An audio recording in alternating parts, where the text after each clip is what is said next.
Tonight, people in Lumsden clean up after a major hailstorm. This Regina grad defied the odds and is pursuing his basketball dreams with his grandma by his side. And jumping for joy at the world's largest bouncy castle near Saskatoon.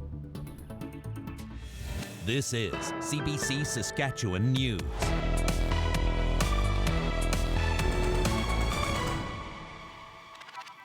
It is Friday, June 27th, and the CBC Saskatchewan News starts right now.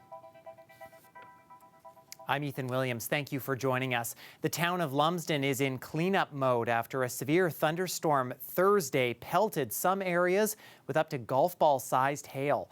And many residents say the storm is nothing like they've ever seen before. Aliyah Marco Omene has our top story. Gerard Gelowitz has lived in Lumsden for 23 years. He says he's never seen the town hit this hard by hail before. Said pretty much just got inside and you could hear it just starting to come down and banging, like hitting the roof and the windows. Gelowitz says the storm lasted nearly half an hour. His deck was covered in 3 to 4 inches of hail. Up the road, David Ward says he looked out his window to see what looked like golf balls floating around. The 70-year-old says he's never seen hail this bad. It was unbelievable. It sounded like almost like bullets hitting the house, and it was scary. Ward says the hail even damaged his granddaughter's car. Some residents in the south say they've had hardly any damage from the hail. Residents here in the north say they've had extensive damage. This church has broken windows and screens. Katrina Bostock was outside with her 2-year-old daughter and mother-in-law just before the storm hit. When it was hitting really hard, you couldn't even see outside. The wind picked up. It was crazy between the rain and the hail. No visibility. I ended up taking my daughter down into the basement for a little bit because I wasn't sure what was happening outside. And it went on, for quite a few minutes. And Bostock says the hail damaged both her car and roof. She also has a large garden in her backyard that has been completely shredded. Residents may be nearly done cleaning up, but for many, the road to recovery is just beginning. Aliyah Marco Omene, CBC, Lumsden. U.S. President Donald Trump says he is cutting off trade talks with Canada immediately. He cited a tax policy targeting big tech companies as the reason for his decision. Reporters asked Prime Minister Mark Carney to comment on the announcement. We'll continue to conduct these complex negotiations in the best interests of Canadians. Trump said he was ending talks due to what he described as an egregious tax. He said he would announce new tariffs on goods crossing the border within a week. Both countries have imposed tariffs on each other's goods this year. That started after Trump sparked a trade war earlier this year and threatened to annex Canada using what he calls economic force. Meanwhile, Donald Trump spoke from the Oval Office after making the announcement. He said imposing the digital services tax on the U.S. was a foolish move on Canada's part. Economically, we have such power over Canada. I'd rather not use it, but they did something with our tech companies today trying to copy Europe. They copied Europe. It's not going to work out well for Europe either, and it's not going to work out well for Canada. The RCMP says its former top Mountie in Saskatchewan has a new job within the force. Former Assistant Commissioner Rhonda Blackmore has been hired as Assistant Commissioner of Indigenous and Support Services. Blackmore was abruptly relieved of her previous role earlier this month. In an email obtained by CBC News, she said the decision was, quote, a result of anonymous complaints. Blackmore has not commented publicly on her removal since then. Earlier this week, the Federation of Sovereign Indigenous Nations called on the Mounties to explain what happened and conduct an external review into Blackmore's removal. A Saskatoon man has pleaded guilty in connection to a deadly crash involving an e-scooter. Wade Shaboyer pleaded guilty to 2 charges earlier this week: impaired driving causing death and leaving the scene of an accident. The accident happened here at the intersection of Warman Road and Circle Drive. Just over a year ago, Shaboyer was traveling northbound on Warman Road when he hit 25-year-old Austin Walker, who was on an e-scooter. Shaboyer's lawyer says Shaboyer feels remorse for the incident. He's in limbo right now and doesn't really see a future for himself right now. And of course, you know, with the prospect of jail, that's understandable. But I think it goes beyond that. It's more of right now his psyche and feeling so bad for what happened. Walker's father told CBC last year that he wants his son to be remembered as a great man and wants Shaboyer to know what he did to Walker and his family. A sentencing hearing for Shaboyer is scheduled for July 30th. The Saskatchewan Wildlife Federation is aiming to unite hunters and landowners in an effort to manage the gopher population. The Federation is working with the Saskatchewan Association of Rural Municipalities on the initiative. The goal is to connect landowners with Federation members who can help control gopher numbers in responsible and ethical ways. The Wildlife Federation says it's received numerous phone calls about the initiative, and that shows it's needed in rural areas. It's very cyclical, their populations. There's always been, there's been some years that have been, actually, 2 or 3 years in a row where it's been, almost an epidemic, if you like. But this year is proving to be pretty significant with the numbers that we're looking at right now. Crabb says gophers cause millions of dollars in damage to crops and livestock each year. He says the Federation is working out the final kinks to make sure the program can run smoothly. Well, this is graduation week for many high schools in the province, but for one graduate, getting ready to walk the stage to receive his grade 12 diploma was something he didn't think would ever happen. That was until he joined the basketball team while attending Scott Collegiate in Regina. And with the help of his grandma and his coach, he's overcome a lot of adversity. Louise Big Eagle has his story. It's graduation day for the grade 12s of Scott Collegiate in Regina. And for David Crow, it's a chance to reflect on his time at the school that changed his life. It's the place where he started playing basketball, something he joined to be closer to his brothers. But he didn't know the impact it would have on his life. Because I believe basketball is a healing sport, and I believe the way people approach the game is how they'll approach life. And just having an outlet and somewhere to just let that stuff go is really important. Crow will now be attending Briarcrest College in the fall to play for its junior varsity basketball program. But he never imagined it would happen. Crow, who's from George Gordon First Nation, was in foster care in BC until he was 11. That's when his grandma, Melanie Constant, got custody of him and brought him to Regina. He says he's thankful for his grandma and his coach. He introduced me to culture at a time when I needed it most. It's a full circle moment for Coach Daniel Stonechild. He also attended Briarcrest College.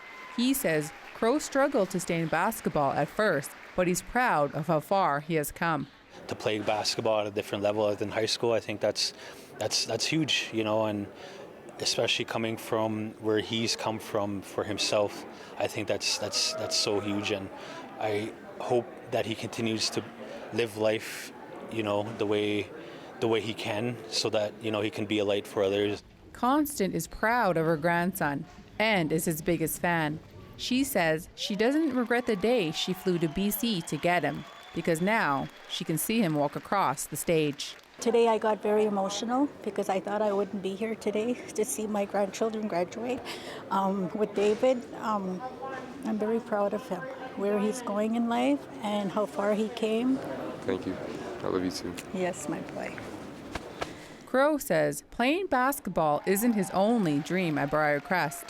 He hopes to study to become a therapist to help those who are just like him. Louise Big Eagle, CBC News, Regina. Well, if you're in Saskatoon, you might just be jumping for joy this weekend. The world's largest bouncy castle is stopping in town. This 36,000 square foot bouncy castle is touring Canada and has even visited places around the world. The site also features a few other large castles around the big main one. Organizers say the setup is obviously ideal for kids, but those of all ages often want to give it a spin. No matter how old we get, we are big kids at heart. I do believe that, so anyone from elderly, 75, believe it or not, 80 to 16 years old. We have different types of people that come in, and especially like people my age in their 40s, they still want to feel like a big kid. We jump on the bouncy houses and we're laughing, and even if it's for 2 minutes because we get tired or may pull a leg muscle, we like to experience that. And the castles will be up all weekend at Windy Acres, which is just southwest of Saskatoon. There are sessions through the weekend for toddlers all the way to adults. Well, the stormy weather lately has not disrupted the ducks from swimming around in this Saskatoon pond, a very serene pond as well, with all that lighter wind that we've seen. So what does our Canada Day long weekend have in store for us weather-wise? Well, Helena Mahalik has the details in her forecast after the break.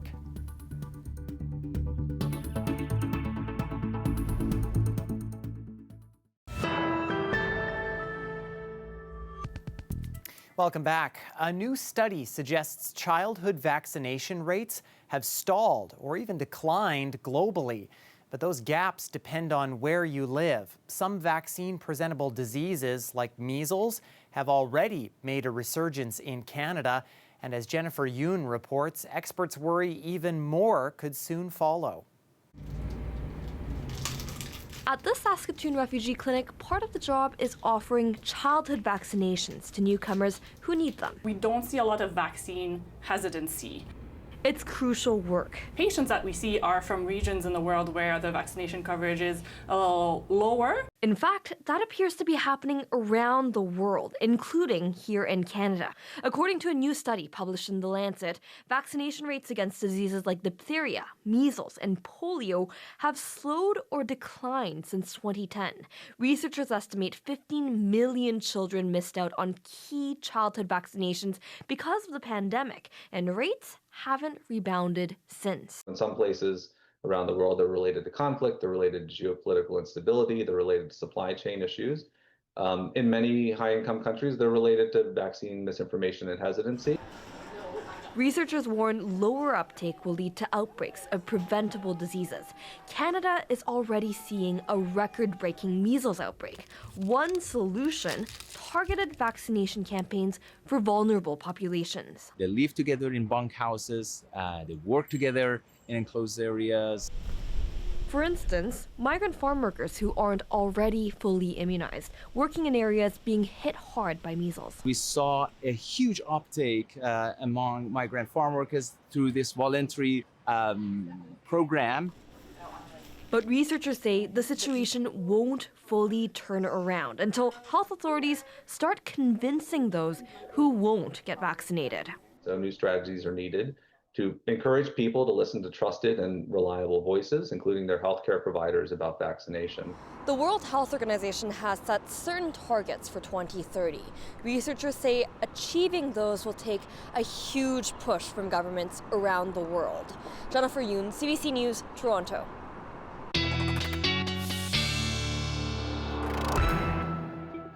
And weather specialist Helena Mahalik joins us now. Helena, the weekend is here, school's out. I know a lot of people probably going on vacation. We got Canada Day right ahead. We got the bouncy castles in Saskatoon. I know you were out there as well. Looking like a pretty good weekend for all of that in store, hopefully. Don't shoot the messenger, Ethan, but these storms may continue into the weekend. Let's take a look at what's forecasted.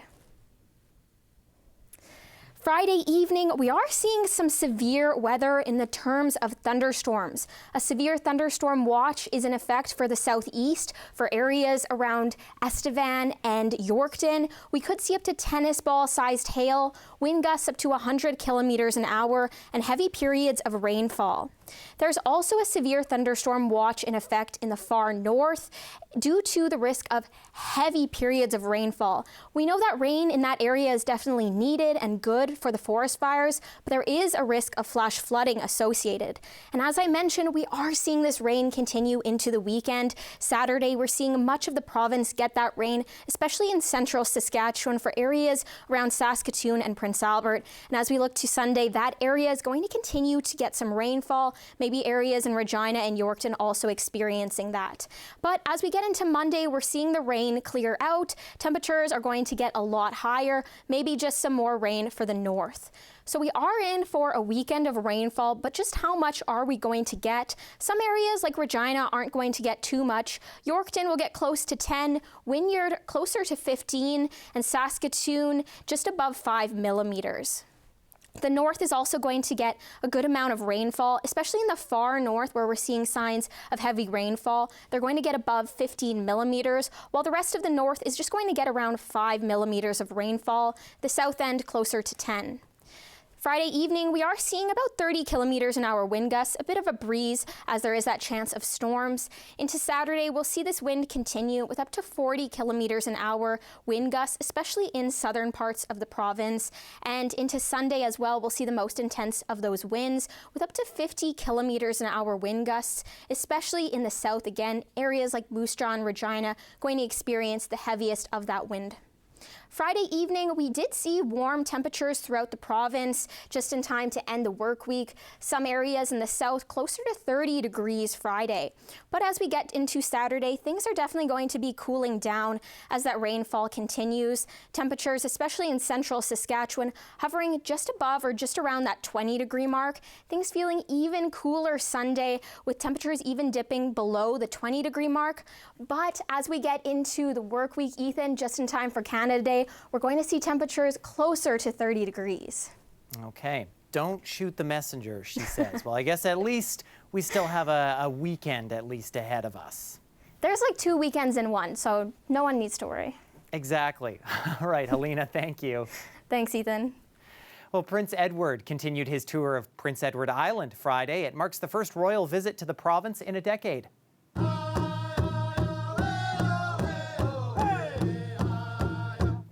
The Duke of Edinburgh received a warm welcome Thursday on the island. He visited a First Nation and joined a drum circle. Edward is also expected to attend an event in honor of the 150th anniversary of the Prince Edward Island Regiment. And just in time for Canada Day, there is a brand new augmented reality maze that you can try out in Regina. Mark Taves is its creator, and he joined the Morning Edition to talk about his maze, which covers more than 1,000 square feet and works in any open space. A lot of people are familiar with virtual reality, where you put a headset onto your face, right? But you can't really see very much. Extended reality or augmented reality uses your phone so that you can see all of your surroundings, but it actually changes the image that you see on your phone. And so what I've created is a giant maze where you press a button on your phone, you let the camera see the space so it can figure out where in 3D space in the park it can place it, and the maze pops up all around you. I'm not a big gamer, but I love being able to travel and see different things. And when the opportunity came up a few years ago that the Oculus Quest came out and I got one of these headsets, and it was just amazing. Then I found out on YouTube that I can actually learn how to do the modeling and everything. So I've spent hundreds of hours in my downtime to be able to start learning the coding, the building of 3D models. And so this is one of the postcards that you find in hotels. Mm-hmm. And with that, I've created an experience where on your cell phone, on here, it's kind of hard to see. I can see it, yeah. Yeah, there is an orca, 3D orca, that's swimming around on top of the card. There's no app that you have to download. You actually just go to a website. And so this link can be shared on social media or, from a QR code. And then that way people can just access it. They don't have to log into an account because I don't like that kind of stuff. They don't have to download an extra app. They just go to the website and then enjoy it. Well, the Canadian Football League is having a maple leaf moment. All 9 CFL teams are set to wear a Canadian flag patch on their jerseys for the remainder of the 2025 season. Thursday was their first debut as Winnipeg and Edmonton kicked off the CFL's Canada Day weekend.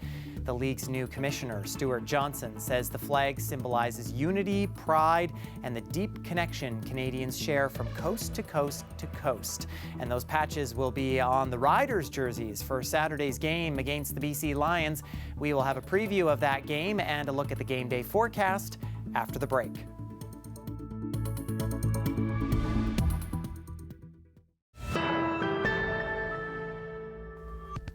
The Saskatchewan Roughriders will officially be without their starting quarterback on Saturday when they take on the BC Lions. Trevor Harris was ruled out Friday with what the club is calling an illness and a head injury. That means Jake Mayer will make his first start as a member of the Green and White. It's not just quarterbacks the Riders have to worry about. The team will also need to find a way to slow down Lions receiver Justin McInnes. Yeah, a little bit of prayer maybe too. No, certainly, he's been an elite receiver in this league, certainly last year, and stay within what we're trying to do. But obviously, we got to know where he's at as well. As he is a favorite target for the quarterback. So hopefully we limit him, and you got to make sure you limit everybody else. If you're giving up 250 or something, and he's got 100 of them, and everybody else shut down, you shut down a run, you might be able to live with that. But he starts getting rolling, it puts you tough. McInnes could be without his own starting quarterback on Saturday. Nathan Rourke missed last week because of an injury and will be a game-time decision. Jeremiah Masoli would start in his place if he is unable to go.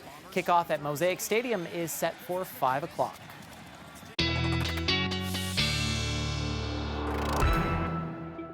Trying my best to not shoot the messenger like Helena said, but hopefully that Rider game will include a nice forecast, Helena. Well, Ethan, again, I don't know about all that, but we can always hope that the rain won't come. Let's take a look at the forecast for the city of Regina. Saturday, for that Riders game, there is a chance of rain. However, we're going to mostly see that rain in central Saskatchewan, and it's just a 30% chance. We're going to see that continue throughout the rest of the weekend. Temperatures just a little bit below seasonal Sunday due to that rain. But into next week, we're seeing temperatures jump up by quite a bit, closer to just below that 30-degree mark. And Tuesday, in time for Canada Day celebrations, the perfect kind of weather, 25 degrees and sunny. And into the rest of the week, we're seeing those high temperatures continue, close to 30 degrees, and rainfall on Thursday. And as for Saskatoon, we're going to see the rainfall as well. Temperatures dipping down quite a bit Sunday due to that rainfall. But into next week, we're seeing the sun out all throughout the week. In time for Canada Day, warm weather that's going to continue even despite a chance of showers. We're going to see some warm weather, Ethan. So despite a chance of showers, next week will be quite warm. Yes, and you've made a good forecast for Canada Day. Helena, have a great weekend. You as well, Ethan. Thanks. And we are back on Wednesday. In the meantime, you can always visit our website, subscribe to our YouTube channel, or download the CBC News app for all of the latest news. Thanks so much for watching. Have a great weekend.